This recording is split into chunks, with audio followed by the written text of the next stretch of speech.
Hugo et Agathe se sont rencontrés à l'université, bien que les deux jeunes gens aient étudié des matières différentes. Ils ont tout de même été attirés l'un par l'autre presque immédiatement, ce qui était évident pour tout le monde autour d'eux.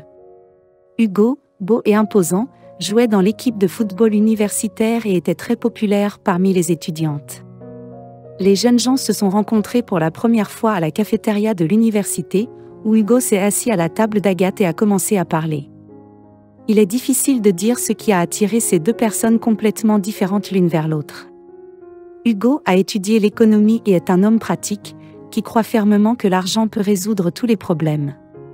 Ses parents sont en partie responsables de sa vision de la vie, car ils ont inculqué à leur fils, dès son plus jeune âge, l'amour de l'argent et du pouvoir.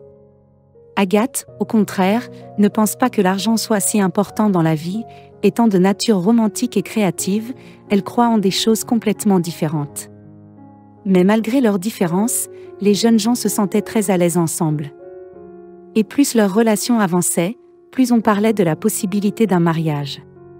Cela a toujours été un choc agréable pour tous leurs amis, car ils ne croyaient pas vraiment qu'Agathe et Hugo pourraient vivre ensemble.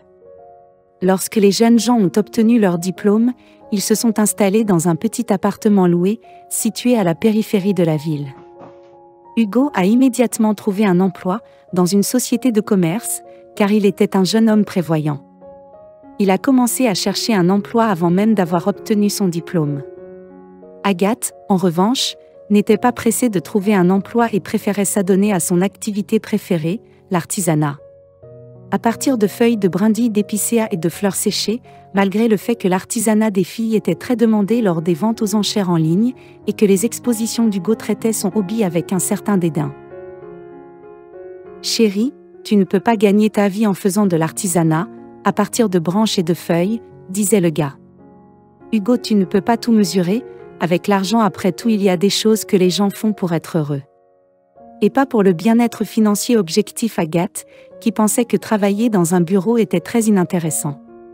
De toute façon Agathe n'a jamais été vraiment une femme entretenue. Puisqu'il y avait toujours une forte demande pour son artisanat qui lui permettait de gagner de l'argent. Néanmoins plus les jeunes gens restaient ensemble plus il était évident qu'il était simplement trop différent. Hugo a grimpé l'échelle de carrière avec une constance inviable et Agathe a continué à faire ce qu'elle aimait. Heureusement, les jeunes gens se sont rendus compte à temps qu'ils n'étaient pas compatibles et n'ont pas eu d'enfants ensemble. Leur divorce s'est déroulé dans le calme et sans douleur. Agathe et Hugo ont simplement pris des chemins différents en ne gardant que de bons souvenirs l'un de l'autre. Et ont maintenu une relation amicale, mais ensuite progressivement ils ont perdu le contact, peut-être il y avait un certain ressentiment sur la séparation. Et les âmes des jeunes gens, mais comme nous le savons tout le temps guérit les blessures, Hugo n'est pas resté célibataire.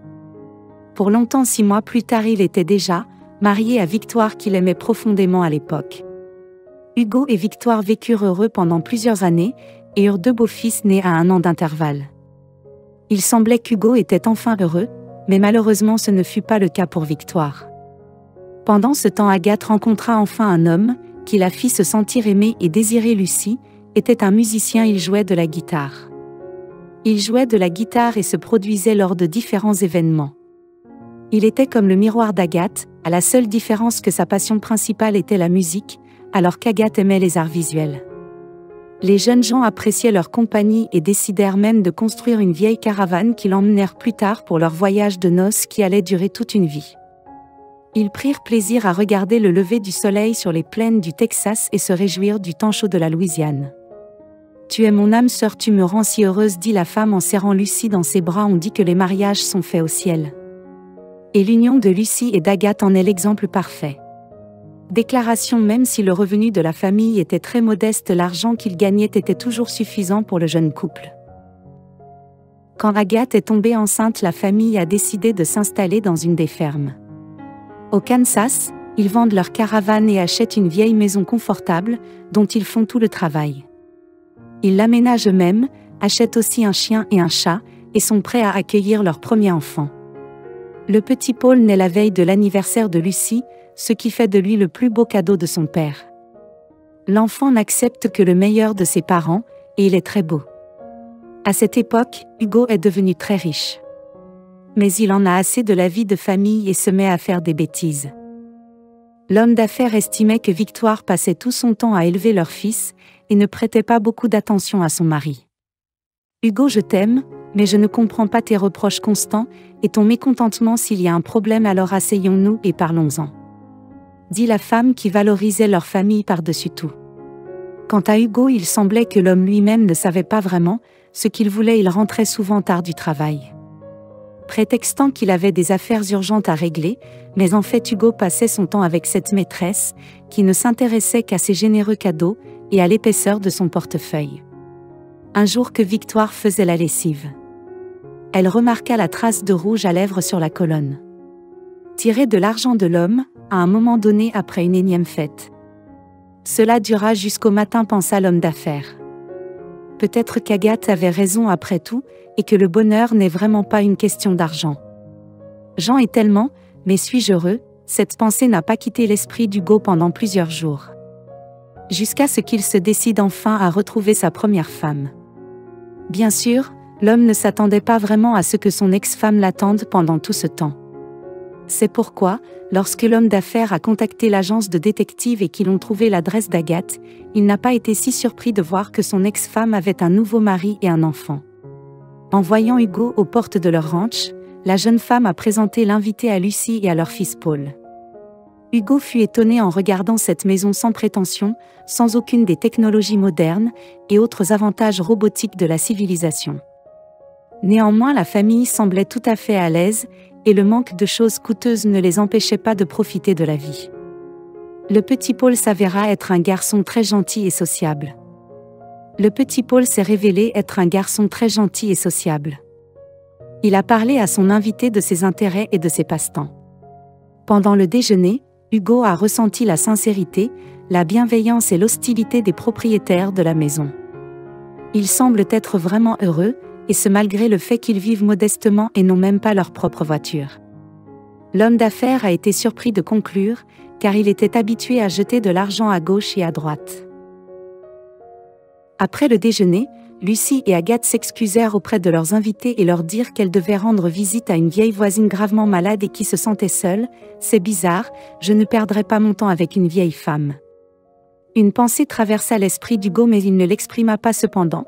La curiosité d'Hugo prit le dessus et il se porta volontaire pour accompagner les propriétaires de la maison.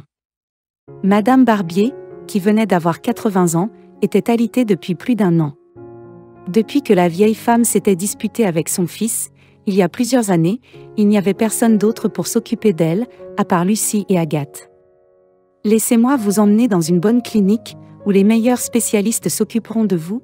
Croyez-moi, vous irez mieux en un rien de temps. » La vieille femme sourit tristement en réponse et dit : « Merci mon cher, je n'ai besoin de rien. Il ne me reste plus beaucoup de temps, la seule chose que je regrette, c'est d'avoir passé toute ma vie à courir après l'argent et à faire carrière, et maintenant que je suis vieille, je suis toute seule. C'est pour ça que j'ai perdu le contact avec mon fils, je travaillais tellement que je n'ai même pas eu le temps de l'élever. Tout ce que je souhaite, c'est de parler avec mon fils Henri, et alors je pourrai mourir en paix en écoutant les mots de Madame Barbier. » Hugo a sorti son téléphone portable de sa poche, et a demandé à la vieille femme de lui donner le numéro de son fils. L'homme d'affaires n'a réussi à le joindre qu'au 7e essai. Personne n'a décroché pendant un certain temps, mais Hugo n'allait pas abandonner. Lorsque les hommes de l'autre côté de la ligne ont finalement répondu, Hugo a tendu le téléphone à la vieille femme.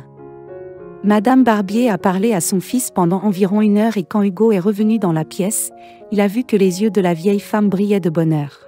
« Merci mon fils, je vois que tu es quelqu'un de bien, ne fais pas les mêmes erreurs que moi. » Madame Barbier murmura en s'essuyant les yeux avec son mouchoir.